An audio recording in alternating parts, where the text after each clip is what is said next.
네, 그럼 오늘 이야기 함께 나눠볼 바로 타이틀부터 열어보도록 하겠습니다. 네, 오늘의 헤드라인은 트럼프 관세 부과를 강행했다. 미증시의 영향은? 이라는 주제로 한번 이야기 나눠보도록 하겠습니다. 소장님, 트럼프 대통령이 이제 지난 금요일에 백악관 브리핑을 통해서 미국과 캐나다, 멕시코 그리고 중국에 이 관세를 부과하겠다라는 입장을 발표를 했습니다. 근데 사실상 관세 부과 같은 경우에는 이미 취임식 때 그 이야기가 나왔던 만큼 예상보다 시장에서는 타격을 꽤나 많이 받은 것으로 보여지고 있는데 소장님은 이 부분에 대해서 어떻게 해석하고 계신가요? 그렇죠. 이게 왜 중요하냐면 뭐 한다고는 했지만 그래도 바로 할까? 이 이야기가 막 전달이 되던 시점이었거든요. 그러다 보니까 좀 미룰 수도 있고 또 성격이 좀 달라질 수도 있겠다 생각했는데 바로 이제 단행을 한 거죠. 그러니까 이것도 좀 상당히 적극적이었어요. 그러니까 지체 없이 그리고 바로 단호하게 단행한다라고 이야기를 한 것이고 지난 현지 시간으로 31일입니다. 2월 달이 되기 하루 전날에 캐나다, 또 멕시코, 중국 등 최대 교육국을 상대로 해서 관세를 부과하겠다. 이걸 이야기했는데 여러분들이 앞으로 어떤 사람의 입도 잘 주목을 하셔야 되냐면 바로 이 역대 백악관 최연소 대변인, 바로 트럼프 대통령의 입이라고 이야기되는, 그러니까 대선 운동할 때부터 프린트로 지금 트럼프 후보자가 이야기를 해야 될 걸 바로 뽑아서 가져다 준 사람이 누구냐? 레빗이에요. 레빗입니다. 그러니까 그 이전에는 뭐 SNS 활동도 많이 했었고 트럼프 대통령이 가장 마음에 들어하는 홍보 인물 이렇게 생각하시면 돼요. 그러니까 캐롤라인 레빗이 어떻게 이야기했냐면 내일입니다. 내일 멕시코와 캐나다에 대해서 25% 관세 또 중국에 대한 10% 관세 부과를 시작하리라는 것을 확인한다. 컨펌이라고 이야기를 했다. 이게 무서운 겁니다, 여러분들. 그러니까 다시 한 번 더 말씀드리면 트럼프 집권 1기 때를 분석한 자료를 보면은 트럼프 대통령이 말을 한 건 일단 다 했어요. 그게 효과가 있든 없든. 그러니까 이번에 이야기가 관세 부과를 바로 이렇게 발표를 하고 확인을 한 건 뭐냐. 일각에서 설마 안 할 거야. 제가 우리 시간에도 말씀드렸는데 당선인 시절에 샌프란시스코에서 전미 경제학회가 열렸어요. 그러니까 노벨 경제학상을 받은 미국의 아니면 전 세계 기라성 같은 경제학자들이 다 모여요. 뭐 화상으로 모이든 온라인으로 모이든 이 학회에서도 설마 관세 부과 제대로 못할 수도 있어. 이런 이야기가 나왔었단 말이에요. 그런데 떡하니 하다 보니까 이게 이제 정시에 바로 영향을 주었다. 이렇게 이제 볼 수 있는데 실제로 뉴욕 정시 3대 지수가 31일 오후 들어서 상승폭을 반납하고 하락 반전하는 모습도 여러분들 기억을 하실 수 있을 겁니다. 근데 여기서 중요한 건 뭐냐면 트럼프 대통령이 취재진에게 또 어떤 얘기를 했냐면 아니 그러면 이거 너무 좀 급작스럽지 않냐.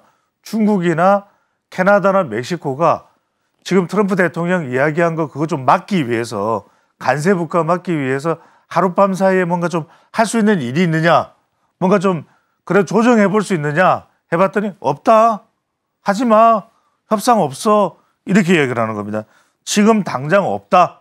협상 도구는 없다. 이렇게 관세를 강행하겠다는 의지를 피력을 했습니다. 그러다 보니까 최근에 우리 이런 정시 분석하는 분들 중에서도 그런 이야기 하시는 분들이 계세요. 지금은 주식보다는 채권에 투자하라. 그런 이야기 하시는 분들이 사실은 일리가 있을 만한 지금 상황이 벌어지고 있는 거죠.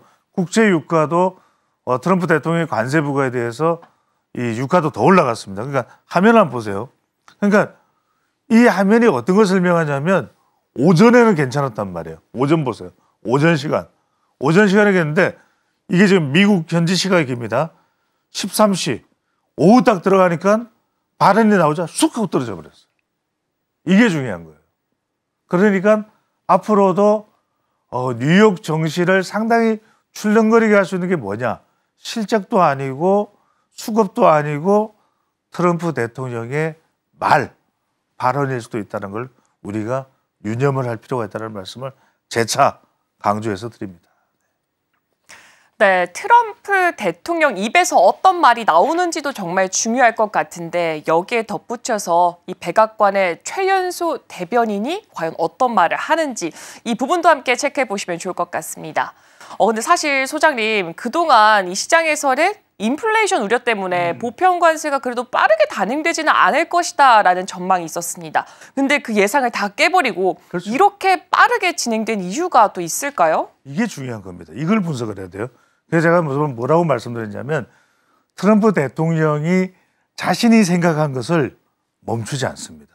그러니까 자꾸만 다른 분석들이 나옵니다. 에이 설마 안 할 수도 있을까요? 이거는 협상의 어떤 지렛대로 활용하는 걸 거야. 그러니까 실제로는 안 할 가능성이 있어요. 왜? 아니 관세를 부과하면은 미국 소비자들의 이 가격이 비싸집니다. 그러면 미국 내에서의 인플레 우려도 있고 이렇게 되는 경우에 이른바 달러 강세 이걸 미국이 과연 원하는 것인가 이런 생각을 할 수 있습니다만 이번에 트럼프 대통령이 단행을 한 결정적인 이유가 그런 의심을 바로 불식시켜버리겠다. 이게 중요한 거예요. 정책이 미뤄질 수도 있다는 정치적 해석에 대해서 일격을 가하는 전격적인 단행으로 트럼프 노믹스 경제 효과를 극대화하는 것이죠. 그러니까 다른 국가들이 더 움츠러들 거예요. 이제는 이렇게 되면은 에이 설마 할까 했는데 해버리잖아요. 그러니까 지금 또 한 번 이렇게 되면은 상당히 흔들흔들할 수 있는 나라가 어디냐? 그린란드, 덴마크. 에이 그린란드 설마 단행할 수 있어요. 파나마 운하 설마 단행할 수 있어요. 러시아 우크라이나 설마 단행할 수 있어요. 중동 하마스 설마 단행할 수 있어요. 몰라요. 그래서 굉장히 이 부분이 중요한 것이고 트럼프 대통령은 미국의 이익을 최우선하는 겁니다. 아니 주가 떨어졌는데 미국의 이익을 우선하는 거예요? 그게 아니에요. 다 이제는 단행시켜 놓고 야 시간 지나면 올라갈 거야. 이 생각을 하고 있는 거죠.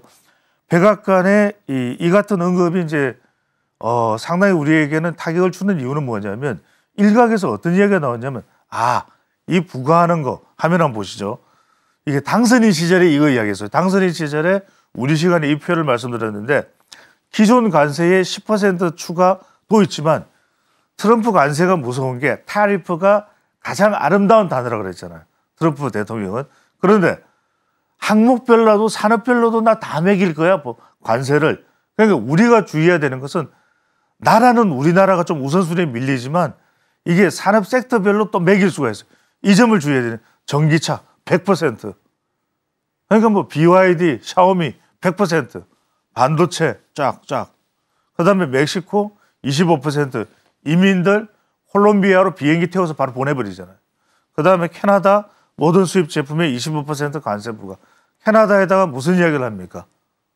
그래 미국의 51번째 주가 되라. 그러면 관세 부과 안 해도 된다. 이 이야기를 하고 있는 거예요. 이게 무서운 이야기입니다, 여러분들. 그래서 트럼프 대통령이 2월 18일까지는 캐나다 등의 석유 및 가스, 철강, 알루미늄, 구리 관세를 부과한다. 제가 말씀드렸죠. 이게 나라별로도 그 나라에 해당되는 메이드 인 땡땡땡땡 칸츄리 이것도 다 매기지만 산업별로도 철강 그다음에 다 매긴다는 거예요. 자동차.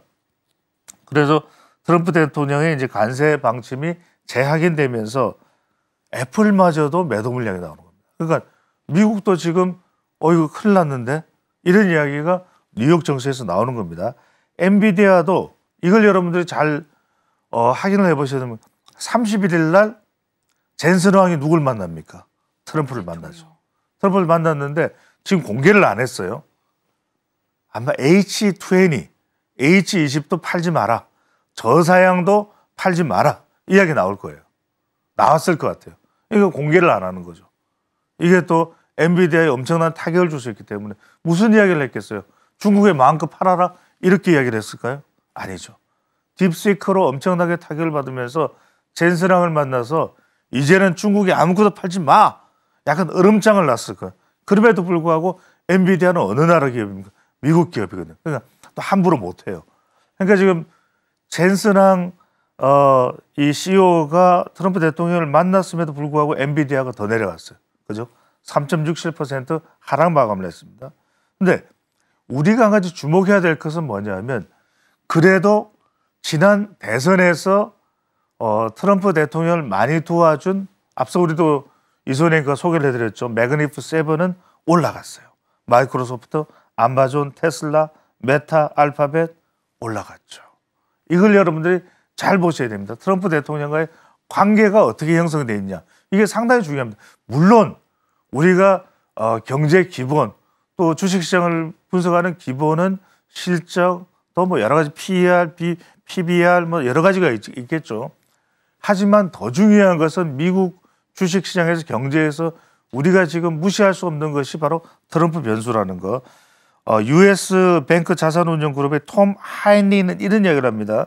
자, 이날 급락이 트럼프 대통령 발언에서 성시가 급락한 것이 딥시크 사태 때와 유사하다. 관세 뉴스가 나오면 매도 소식이 전해질 수 있다. 이 부분을 우리 투자자분들이 좀 유념을 해두실 필요가 있겠습니다.